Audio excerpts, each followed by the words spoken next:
Jennifer construit des ponts entre les continents, les cultures et les industries du cinéma.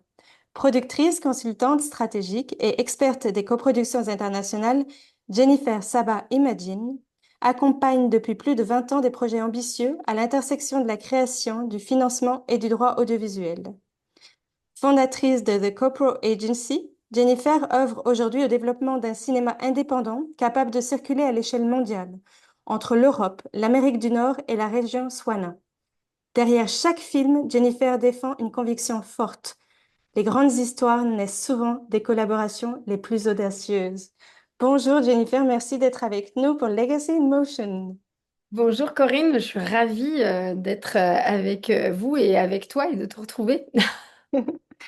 Alors, ton parcours mêle droit, cinéma, stratégie et production internationale. À quel moment as-tu compris que ta place serait à la croisée de ces mondes? Alors, je pense que j'ai compris très tôt que ma place serait à l'international. Je l'ai prise un peu plus tard, mais je pense que c'est né dans mes années lycée, je pense. Alors peut-être même à l'intérieur de moi, parce que je suis un peu une coproduction moi-même entre toutes mes origines. C'est un ami qui m'a dit ça récemment. Je me suis dit, oui, il a peut-être pas tort. Je suis aussi le fruit d'une espèce de coproduction. Mais je pense qu'effectivement, au lycée, j'ai eu la chance de faire un stage dans une compagnie de théâtre qui s'appelle le Théâtre de Soleil, dans lequel il y avait plus de 60 nationalités qui se retrouvaient à différents postes. Et donc, c'était déjà un espèce de melting pot qui m'a complètement plu.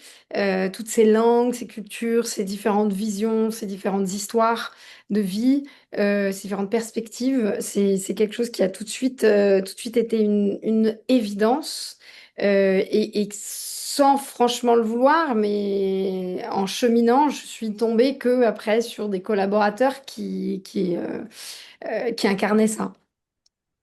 Et quel est le fruit de ta coproduction personnelle?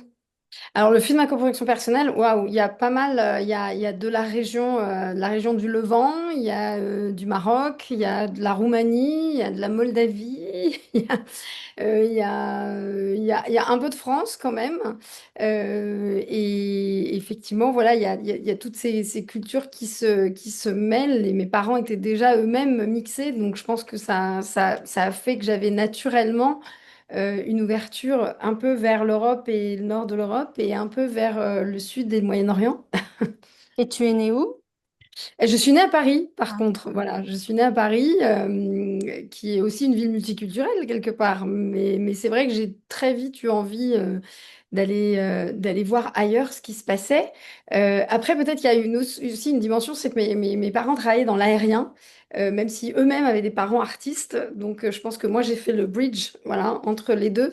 Mais mes parents étaient toujours entre deux avions. Et donc, du coup, effectivement, bah, je pense qu'il y a eu quelque chose qui est né aussi de ça. Et Jennifer, tu as travaillé aussi bien sur des fictions que des documentaires historiques. Qu'est-ce qui guide tes choix de projet aujourd'hui? Alors aujourd'hui, effectivement, je travaille plus à accompagner des producteurs sur des projets. Je pense que ce qui guide mes choix, c'est avant tout une vision et des narrations, des narratifs qu'on ne connaît pas. Voilà, et je crois que ce qui guide mes choix, c'est de changer de perspective. Voilà, c'est ce que je préfère le plus, c'est ce dont je parle souvent le plus. C'est-à-dire qu'on est souvent un peu ancré dans notre réalité et on a du mal à en sortir. Et moi, ce que j'aime avant tout, c'est qu'on nous montre autre chose. Voilà, on nous montre une autre façon de voir, une autre façon de vivre, une autre façon de penser. Et c'est ça qui me plaît à la fois à l'intérieur des films et à la fois dans les montages des coopérations. Je pense que c'est pour ça, tu disais, au croisement entre le droit et le financement. Mais pour moi, c'est aussi toujours la même chose. Ça demande aussi beaucoup de créativité. Et donc, aller voir ailleurs comment ça se passe et challenger un peu nos certitudes et nos représentations et les idées qu'on peut se faire du monde, c'est ça qui me plaît le plus. Donc, dès que ça parle d'autre chose de ce dont j'ai l'habitude, même si je ne comprends pas toujours, ça m'intéresse. Le cinéma indépendant traverse une période de profonde mutation. Selon toi, quelles qualités deviennent indispensables pour un producteur en 2026? Alors, je pense que c'est l'agilité. Je pense que le cinéma indépendant, il est challengé évidemment par tout ce qui se passe, par les réseaux sociaux, par la créateur économie dont on parle beaucoup. Après, je constate un joyeux retour au cinéma, c'est-à-dire que même les créateurs en ligne sortent au cinéma et font des millions d'entrées, que les acteurs, on va dire, d'autres domaines que le cinéma s'y intéressent de nouveau. Donc je pense que le cinéma en lui-même est un média qui vivra toujours et je pense que le temps long aussi du cinéma, il est intéressant aussi dans la réflexion. Je pense que les gens vont se lasser des temps courts et de swiper en permanence. Et donc le cinéma, c'est aussi un endroit où on peut se perdre, un endroit où on peut réfléchir, un endroit où on peut prendre du temps pour soi, dans une salle noire, et où on peut ne pas tout comprendre aussi. Et ça, c'est important parce que c'est l'endroit de la complexité, l'endroit de la nuance, l'endroit où effectivement, où on va partir pour un espèce de voyage pour quelques heures. Donc, je pense qu'il est challengé, c'est sûr, et il est en pleine mutation, plus dans sa façon de se financer que de se concevoir, parce que finalement, les créateurs, où qu'ils soient, ils sont créateurs, qu'ils soient sur les réseaux sociaux ou qui viennent, en tout cas, de cette creator economy ou qui viennent d'endroits plus traditionnels. euh, ils vont de toute façon nous offrir des choses. Donc je pense que c'est plus au niveau du financement et du montage financier. Et ça, il y a toujours eu des temps de fluctuation. Donc je pense pas qu'on soit mort. Il y en a beaucoup qui disent ça y est, le cinéma est mort. Mais on l'a dit plein de fois. Et puis le cinéma renaît, tel un phénix. Donc je pense par contre, effectivement, que les producteurs, pour pouvoir sustain, pour pouvoir survivre, vont devoir être plus flexibles et se diversifier et donc être le plus agile possible. Moi, j'ai l'impression que les grosses structures, eh ben, c'est plutôt elles qui vont avoir du mal à l'avenir et que finalement, les producteurs indépendants qui sont finalement dans des toutes petites structures, eh ben, leur agilité va leur permettre de passer d'une chose à une autre. Très intéressant. Alors, Jennifer, tu es reconnue comme une spécialiste ou experte des coproductions internationales. Qu'est-ce qui fait réellement réussir une coproduction au-delà du financement? Alors déjà, le mot expert, voilà, quand on travaille dans la copro internationale, je sais que bon, il y a plein d'institutions qui me donnent ce titre expert, mais alors la copro internationale, bah, c'est lié à ta deuxième question, ce qui fait réussir, c'est la capacité d'adaptation et de s'adapter au changement. Donc en fait, ça change tout le temps, on découvre des nouvelles choses, on coopère avec des pays qu'on ne connaît pas, dont on ne connaît pas la législation, dont on ne connaît pas les modes de fonctionnement, les méthodes. Euh, pour moi, la clé d'une coproduction internationale, c'est ce qu'on appelle le culture awareness. J'adore ce mot en anglais, awareness, la conscience de l'autre et de notre culture. Donc j'aime bien ce terme sur lequel je travaille beaucoup, la cultural awareness, c'est-à-dire en fait envisager la différence, envisager l'autre, même si on ne comprend pas. Et très souvent dans la coopération internationale et donc dans la coproduction internationale, deux producteurs qui vont devoir travailler ensemble, bah, ils se comprennent pas. Et c'est bien normal qu'ils se comprennent pas parce que parfois on se comprend pas avec son collègue qui est assis à la table d'à côté. Et donc comment imaginer qu'entre deux pays où on va travailler ensemble, la compréhension est facile. Elle n'est pas facile et elle a parfois pas besoin d'être là. Parfois on ne comprendra jamais comment l'autre fonctionne, mais on peut en avoir conscience qui fonctionne différemment de nous. Ça peut d'ailleurs être valable dans nos sociétés en général, hein, juste avoir la conscience que l'autre ne fonctionne pas comme nous. Et donc ne pas lui demander automatiquement de fonctionner comme nous. C'est juste de se dire, OK, comment est-ce qu'on peut travailler avec ces deux formes différentes et avec ces deux visions différentes. Donc pour moi, la réussite d'une copro internationale, elle vient d'abord de ça. Et après, elle vient quand même, et c'est là où se croisent le financier, le juridique et la production, elle vient de l'implémentation, c'est-à-dire de comment on va implémenter et travailler ensemble. Et c'est pas une question, j'entends beaucoup dire ça et je le dis tout le temps. C'est une question de confiance. Je pense pas du tout. Je pense que la confiance, elle n'est pas innée. C'est pas comme ça quelque chose qu'on pose sur la table en disant ah, t'as l'air sympa, je vais te faire confiance. Non, justement, il faut travailler un peu. Et cette conscience, cette awareness, ça se travaille. C'est-à-dire se dire, ah bah oui, en fait, on n'a pas le même fuseau horaire, on n'a pas la même vision de la vie, de la mort, on n'a pas la même vision du temps, tout simplement. Et ça, c'est quelque chose de difficile à appréhender. Mais en fait, on est d'ailleurs toutes les deux basées dans des pays différents, pays qui ont des spécificités et qui n'envisagent pas les choses de la même manière. Et donc, je pense que c'est ça la réussite de la coproduction. Entre l'Europe, l'Amérique du Nord et la région Swana, quelles différences culturelles ou professionnelles observes-tu dans la manière de produire des films? Alors, ça, c'est une question super intéressante. Euh, alors, dans la façon de produire des films, je ne sais pas s'il y a une façon vraiment différente. Il y a un état d'esprit qui est différent. Voilà. Alors, clairement, l'Amérique du Nord a un esprit très business, qui n'est pas forcément du tout celui de l'Europe, qui a un aspect plus rivé sur la création, la créativité. Donc effectivement, parfois, se cogne un peu plus.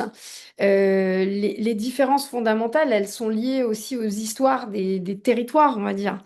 Ce que je vois, c'est que sur la région Swana, il y a une créativité qui est absolument incroyable. C'est-à-dire, il y a une dynamisme qui est lié aussi à la jeunesse hein, de la population, clairement. On dit souvent qu'on est une Europe vieillissante, mais c'est pas faux, hein. C'est-à-dire qu'on est une Europe vieillissante, nous on a peur, d'ailleurs politiquement on le voit, on se replie, hein, il y a un repli sur soi, alors qu'on voit que la région Swana et la région du continent africain, ils sont en plein essor, quoi, mais parce qu'ils ont une population super jeune qui demande qu'à embrasser le monde, voilà.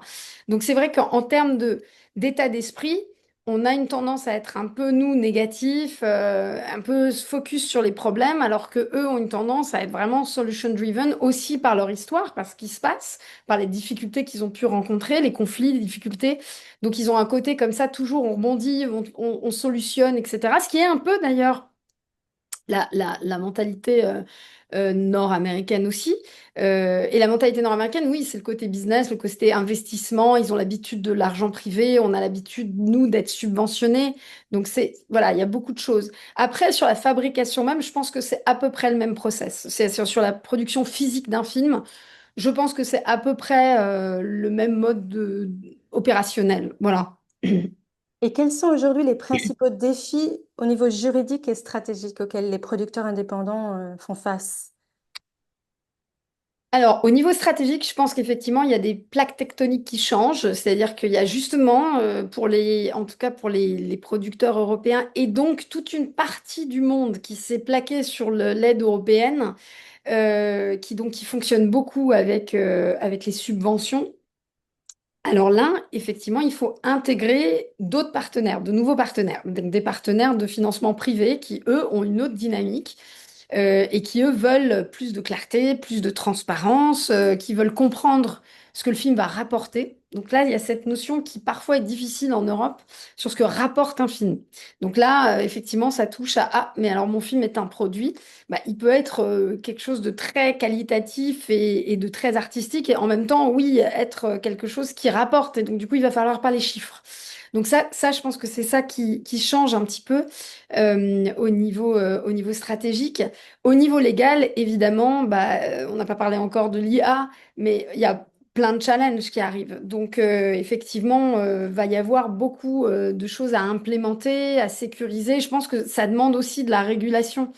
Et ça, pour le coup, en Europe, on est assez bon. En France, on est les meilleurs. On est les champions de la régulation. Alors, parfois, ça peut paraître contraignant. En même temps, je pense que la France, elle est un pays central là-dessus. Espérons qu'elle reste dans ses bottes. Enfin, en tout cas, dans les bonnes bottes. Je sais pas si le mot est très intelligent, mais qu'elle reste droite dans ce qu'elle a eu l'occasion de faire en tissant le chemin de la protection et de la régulation. Voilà. Et donc, il va falloir réguler, il va falloir protéger, parce que sinon, ça va être vraiment compliqué. Voilà. Et donc, pour ne pas avoir un marché complètement dérégulé et hargneux parce que du coup, ce seront les plus gros qui pourront mettre ce qu'ils veulent sur le marché en ne respectant pas et en volant la propriété intellectuelle aussi et le travail des auteurs, des producteurs, des techniciens, de tout un écosystème, il va falloir réguler. Et as-tu le sentiment que les modèles traditionnels de financement du cinéma sont en train d'être réinventés? Oui, quand même. Oui, les modèles, oui, parce que je pense que ça peut être effrayant pour pas mal de gens, je pense, notamment pour ceux qui travaillent au niveau local. C'est-à-dire justement les gens qui n'ont pas l'habitude de travailler sur cette internationalisation. Je pense que c'est compliqué parce ils n'ont pas vu les choses bouger, ils ont l'habitude de travailler sur le même modèle tout le temps. Euh, Cela dit, oui, je pense que de manière générale, la distribution change.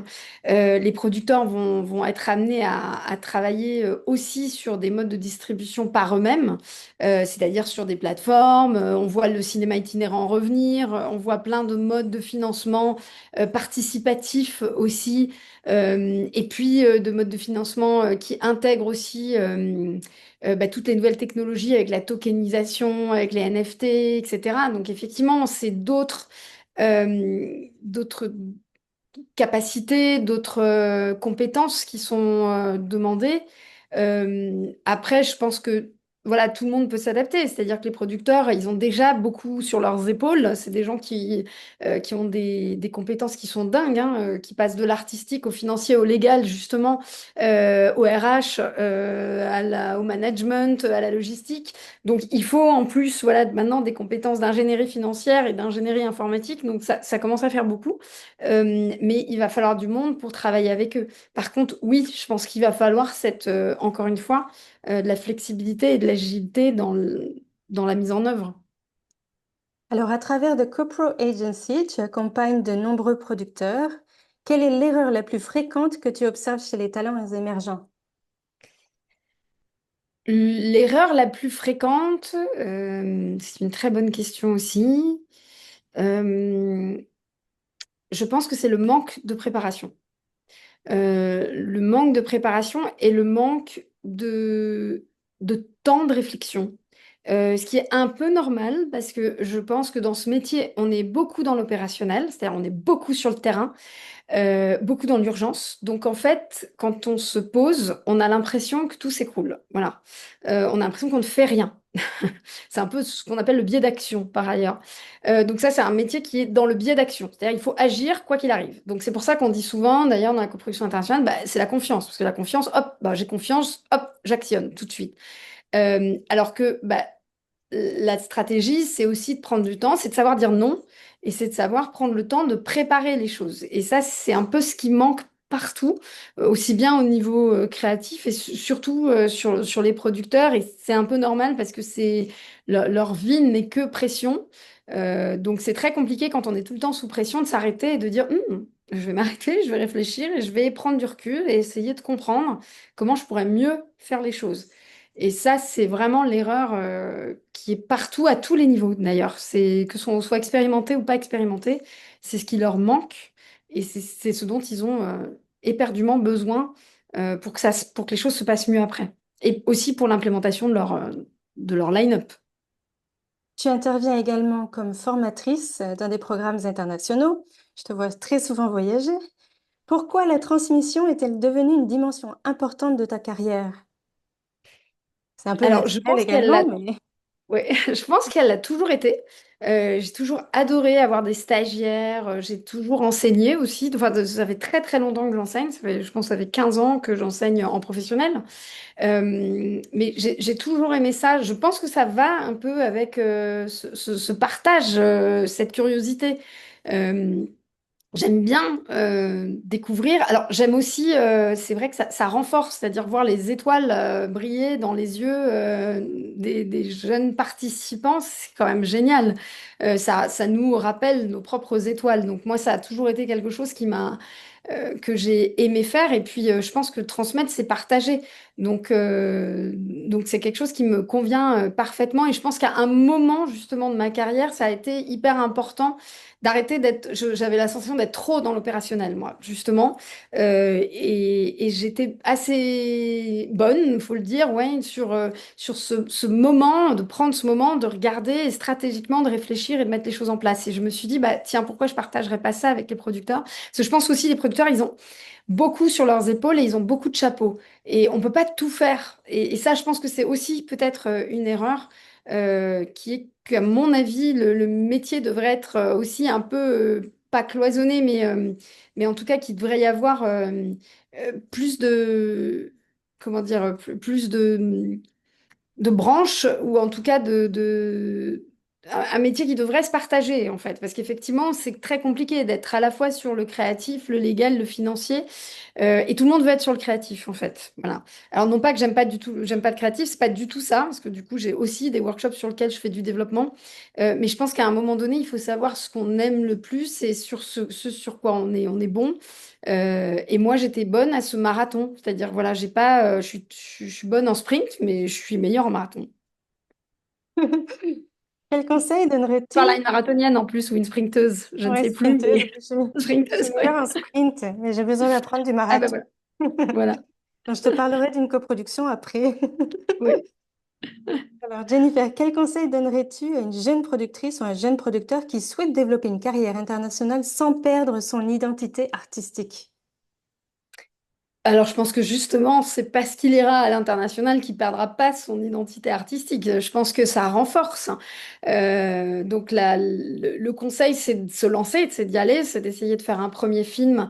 Alors, il faut trouver le bon projet, évidemment, hein. Il faut trouver un projet qui colle, qui puisse, en tout cas, avoir une raison, d'être produit à l'international. Mais on peut commencer avec nos voisins, hein. On a de très bons, producteurs belges, luxembourgeois, suisses, italiens, espagnols, portugais. Voilà. Il y a des très bons producteurs dans les pays voisins, on va dire. Moi, je trouve que au contraire, ça renforce parce que c'est super d'avoir tout d'un coup la vision de quelqu'un d'autre sur ce qu'on est en train de faire. Et puis avoir la vision d'une autre audience. C'est-à-dire de dire, ah bah tiens, comment mon projet serait compris, même si c'est un projet par ailleurs qui parle d'abord à une audience française ou une audience locale. Bah, c'est formidable de se dire qu'il y a quelqu'un qui va le regarder et qui va dire, moi je comprends pas ça. Ah bon, tu comprends pas? Comment? C'est-à-dire de bénéficier d'un regard de quelqu'un d'autre, c'est toujours extrêmement riche. Et souvent, ça justement, ça renforce parce qu'on va travailler en disant, ah bah tiens, cet aspect-là, effectivement, il est peut-être un peu stéréotypé, peut-être que je vais le travailler pour qu'il se comprenne aussi dans une autre culture. Donc c'est de toute façon une expérience enrichissante. Et puis alors là, pour le coup, humainement, je pense dans l'implémentation, c'est pas que la relation humaine et la confiance, mais pour le coup, c'est quand même une expérience humaine extraordinaire. Le cinéma peut-il encore être un outil de transformation culturelle et politique à l'échelle mondiale? Ah bah, je pense plus que jamais. Plus que jamais. Le cinéma effectivement, c'est même plus un soft power, c'est un hard power. C'est quelque chose qui permet de ce qu'on disait au début, hein, c'est-à-dire non seulement de réfléchir, de parler de sujets dont on n'aurait jamais parlé, de pouvoir les approfondir, d'avoir le temps qui n'est pas que du storytelling. J'adore évidemment les séries, mais c'est vrai qu'il y a quelque chose de mécanique dans les séries qui fait que il faut de l'efficacité. La chance du cinéma, c'est qu'on n'a pas forcément besoin d'être immédiatement efficace. C'est qu'on peut voilà, faire naître des réflexions, faire naître des grandes émotions. Il y a des films qui quand même changent. Je suis pas sûre qu'on puisse changer le monde, mais il y a des films qui nous ont traversés, qui nous ont fait changer notre façon de voir les choses, notre façon de penser. Et donc je pense que plus que jamais, dans un monde où il y a beaucoup de replis, beaucoup de discours de haine, beaucoup de guerres, de conflits, de tueries, de génocides, je pense que c'est le meilleur endroit pour arriver à réfléchir à tout ça et à peut-être aussi voilà, regarder nos failles et nos erreurs. Donc je pense que plus que jamais, le cinéma est un outil merveilleux pour aussi contourner la censure, les pressions, l'autoritarisme, tout simplement. C'est d'ailleurs pour ça que le cinéma est toujours, enfin cinéma, en tout cas que l'art et l'audiovisuel en particulier sont toujours la cible, comme les journalistes d'ailleurs, qui nous ouvrent les yeux et qui ouvrent notre regard, ils sont toujours la cible des gouvernements autoritaires.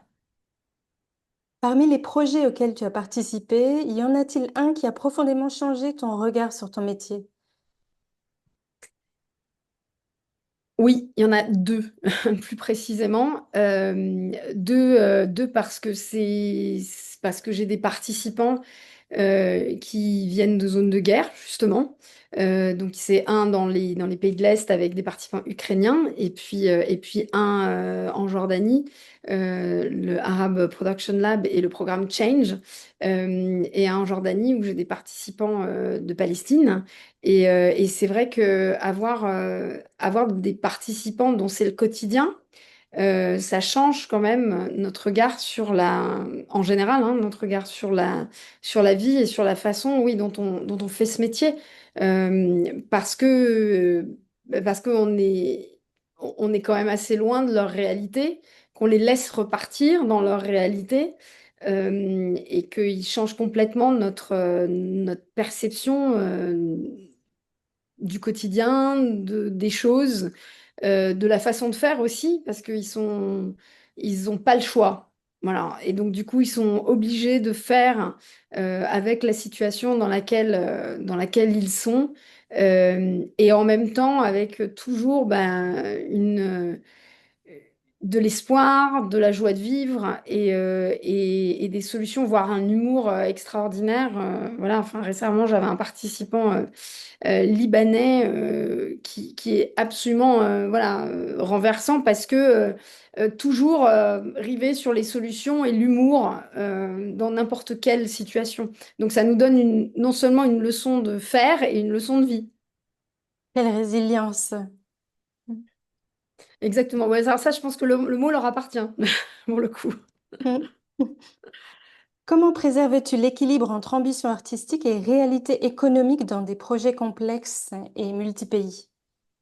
Alors, très très bonne question. Je pense que ça va avec, ça doit toujours aller avec. C'est pour ça que je parlais d'implémentation. C'est-à-dire que le problème, c'est de se précipiter, justement, et de se dire, bon, bah voilà, on a un projet, on va essayer de faire rentrer le carré dans un triangle. Et ben, en fait, il faut trouver les solutions, justement. Donc, ça demande un peu de créativité, ça demande du temps, ça demande beaucoup de relations entre les producteurs pour arriver à travailler justement toujours en ne perdant pas l'ADN du projet. Et ça, c'est ce qu'il y a de plus compliqué parce qu'en fait, on est face, et c'est bien normal aussi, on est face à plein de lois différentes, à plein de règles différentes. Il y a beaucoup comment dire, de layers, en fait, voilà, beaucoup De d'étapes, couches ou d'étapes? de couches, voilà, de couches d'obligations, pardon, j'en oublie mon français, mon Dieu. Oui, voilà, beaucoup de différentes obligations à différents niveaux. Donc du coup, comment est-ce qu'on va à la fois bah, pouvoir être dans les clous, c'est-à-dire répondre aux demandes, répondre aux critères d'éligibilité, et en même temps ne pas perdre la cohérence. Et donc ça, effectivement, ça demande bah, de s'asseoir, de savoir aussi, parfois c'est tout simple, parfois c'est juste en avoir conscience, encore une fois. C'est-à-dire plutôt que d'être contraint, se dire, bon, bah voilà. Et donc d'être au pied du mur et de se dire, j'ai plus le choix, je ne savais pas, j'étais pas au courant, bah, de travailler en amont en disant, voilà, quelles vont être les contraintes? Ok, cette contrainte-là, est-ce que je peux la bouger? Est-ce qu'il y a une marge de négo ou pas?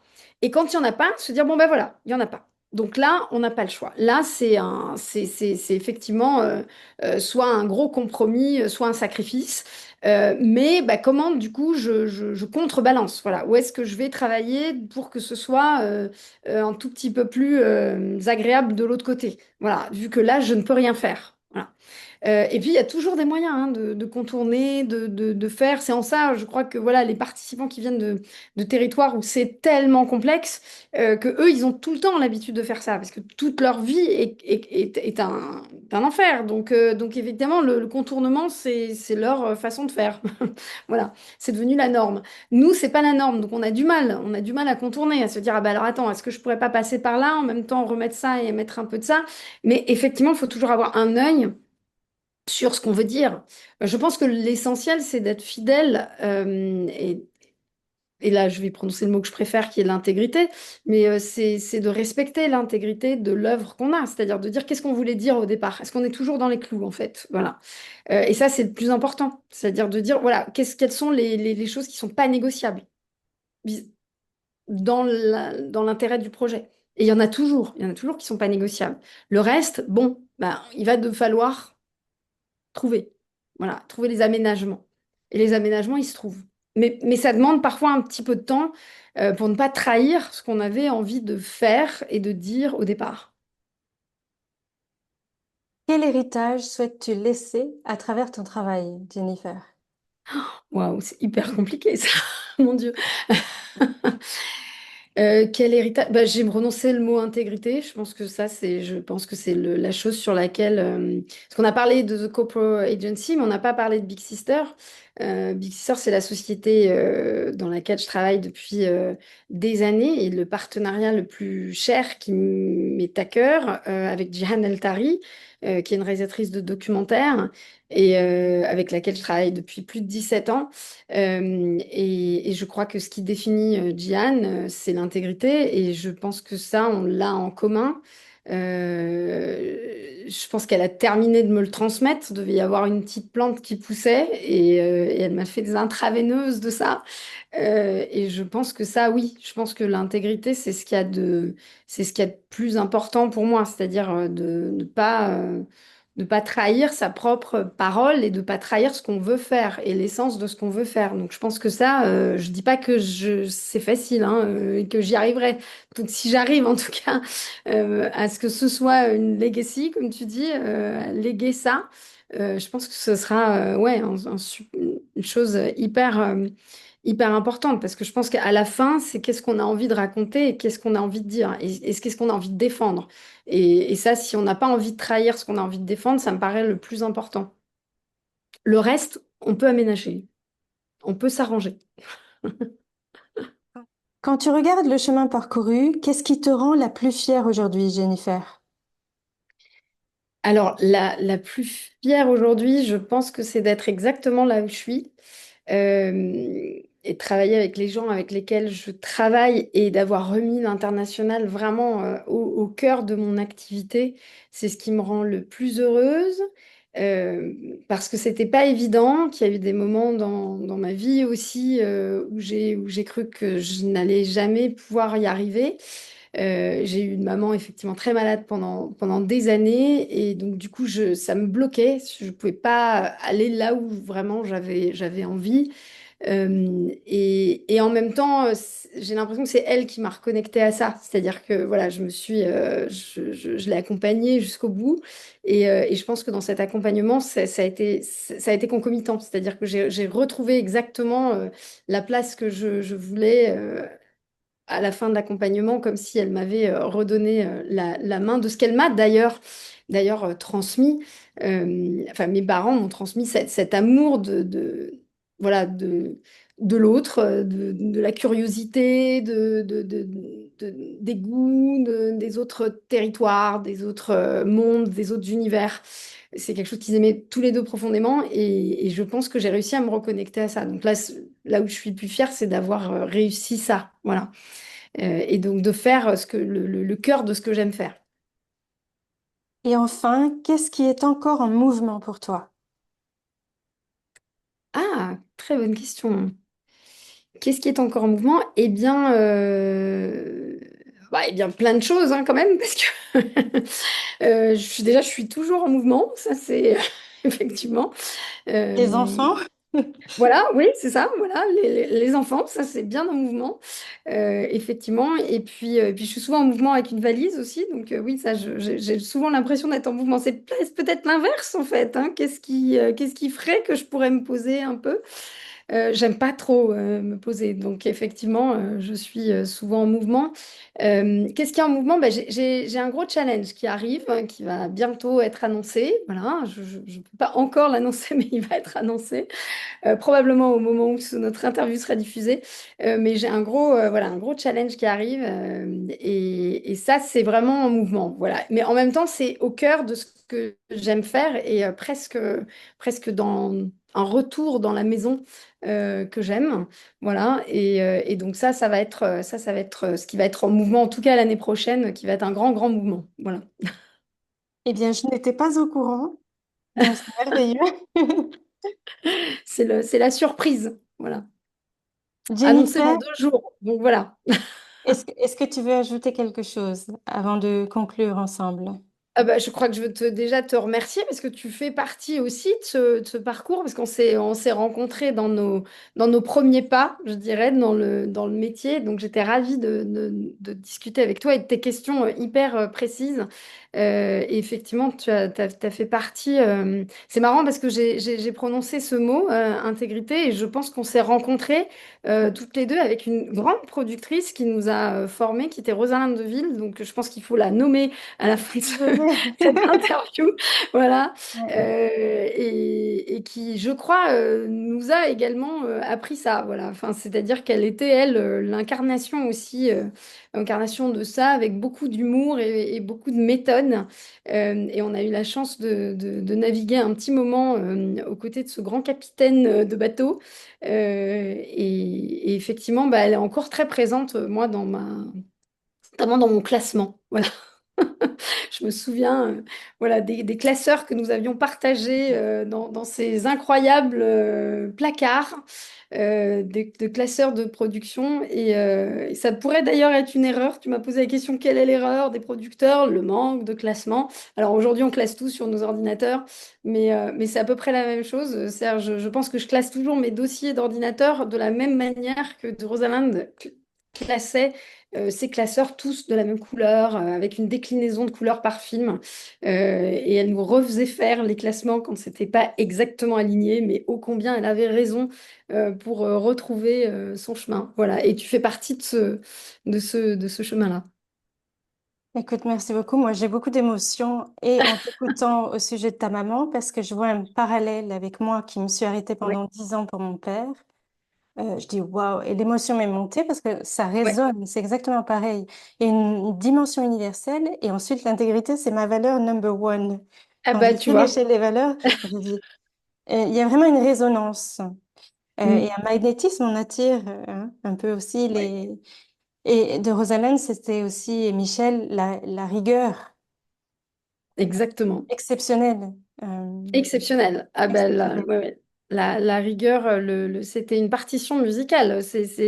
Mais je pense que d'ailleurs, c'est venu aujourd'hui, on parle beaucoup. Moi, je suis assez investie comment on trouve un équilibre dans les coproductions internationales et aussi les bonnes pratiques. Et je me souviens des tournages de Michel qui étaient une partie de vacances, quoi. Enfin, je veux dire, tout le monde était joyeux. Enfin, ça se passait très, très bien sur le tournage. Il n'y avait pas de cris, pas de hurlements. Tout était prévu, précis. Voilà. Enfin, je crois que j'ai encore le souvenir de mon premier jour sur un de ces tournages où enfin, j'étais en pleine, on n'était pas au même moment, mais où je n'en revenais pas, voilà, on a l'impression d'une colonie de vacances, quoi. Voilà. Moi, c'était en 2005 que je t'ai connue en fait au Festival de Cannes. J'ai écrit une conclusion, mais du coup, en bifurque, c'est Ouais, pas grave. Et c'était justement en c'était notre 2004, premier la festival, ouais, je préparation. crois. Oui, en 2004, j'étais Pardon. Ouais. assistante à la réalisation de Michel Deville Oui, en 2004 avec Rosalind qui m'avait fait l'interview pour me prendre en tant que stagiaire et ça avait fonctionné. Et effectivement, la seule chose ou le seul mot qui dépassait sur un tournage, c'était quand je devais demander le silence. Mais tout le monde était tellement heureux de participer à une vision commune, à une création, une élaboration collective pour servir le maître d'œuvre, ouais. le créateur. Il y avait vraiment une dimension que j'ai pas retrouvée ensuite. Donc, c'est un vrai privilège que j'ai eu dès le Mm. départ, très tôt, en fait. Oui, j'avais pas 18 ans, parce que 18 ans, c'était ici avec les grosses Ouais. productions de Mm. Lisbonne. Mais Ouais. c'était les films du Tej, Tangerine Eh Azul. oui. Ouais. euh, donc, on a eu de la chance, certainement, d'avoir connu de grandes personnes. Complètement. Est-ce Complètement. que Et tu moi, les ça m'a... retrouves aujourd'hui, toi? Moi, je suis un peu déconnectée de cette Ouais. réalité maintenant, mais Mm. Si, elles si, moi je les existent retrouve avec ta et je nouvelle crois que j'ai génération? reconnecté. Ouais, Oui. elles existent et moi j'ai reconnecté avec justement ces personnes-là où il y a eu un moment donné où c'était très compliqué parce que j'avais l'impression de prêcher un peu dans le désert sur bah, voilà, l'éthique, la déontologie, la façon de travailler et je l'avais vu. Moi j'ai eu la chance de travailler quasiment qu'avec des producteurs qui, voilà, qui se comportaient correctement. Mais c'était pas forcément facile et qui avaient voilà, un comportement équitable, fair, honnête, des valeurs, voilà, d'intégrité aussi. Et si, finalement, Et moi aussi, je me ça dis, tu sais, se avec tout ce retrouve qu'on et... entend aujourd'hui aux nouvelles, aux informations sur les... On a eu Ouais, enfin, j'ai eu de la chance, j'ai eu ouais, aucune histoire ouais. également. Je pense qu'on a choisi probablement les bonnes directions, qu'on a eu la chance de travailler avec des gens qui ne toléraient pas ça. Voilà, tu vois, donc, alors ça, Hum, hum, effectivement, hum. ça met une exigence dans le travail, dans la relation, dans la relation de travail. Et tu me posais la question sur quoi je suis fière. Je pense que je suis fière aussi d'avoir connecté avec ça. C'est-à-dire qu'aujourd'hui, d'être reconnue aussi pour ça, c'est hyper agréable. Voilà, de se dire, ah bah tiens, c'est quelque chose sur lequel j'ai toujours insisté. Et donc, il y a d'autres personnes qui partagent ça aussi. Et il y a d'autres personnes qui partagent ça. Et ça devient de plus en plus vertueux, je pense. Voilà. Et donc, ça, c'est une bonne chose. Ça nous indique qu'on est sur la bonne voie. Exactement. Voilà. Et du coup, tu vois, ces voix se retrouvent. Et tout à l'heure, tu as dit, on ne peut pas changer le monde, mais on peut quand même l'améliorer autour de nous. Donc, faisons-le si on sait qu'on Exactement. y est. Un jour, Oui, tout à j'étais fait. dans le bureau d'un grand patron et il m'a dit, mais tu changeras pas le monde. Et je me suis mise en larmes en disant, mais Ouais. mince. Et c'est Bah, vrai que oui, c'est mais alors, compliqué de le changer, ce monde, hein.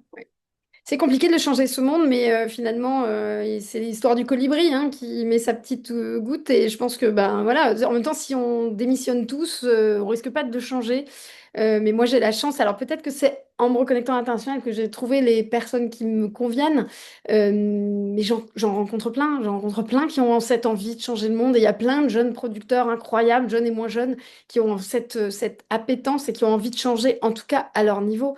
Et ils y arrivent très bien. Et ils sont formidables. Et ils prennent des risques fous.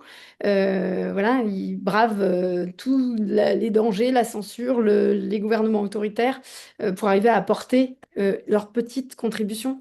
Et je pense que c'est qu'avec ça qu'on arrivera à peut-être rendre le monde un tout petit peu meilleur.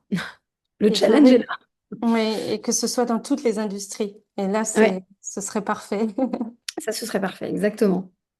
Jennifer, tu nous rappelles qu'au-delà des contrats, des financements et des frontières, le cinéma reste avant tout une aventure humaine, une industrie en perpétuelle transformation portée par celles et ceux qui savent créer des connexions durables entre les idées, les cultures et les talents. Donc, ton parcours illustre une vision rare, celle d'un leadership discret mais décisif, au service d'histoires capables de voyager bien au-delà de l'écran. C'est vrai, je t'ai jamais vu show off.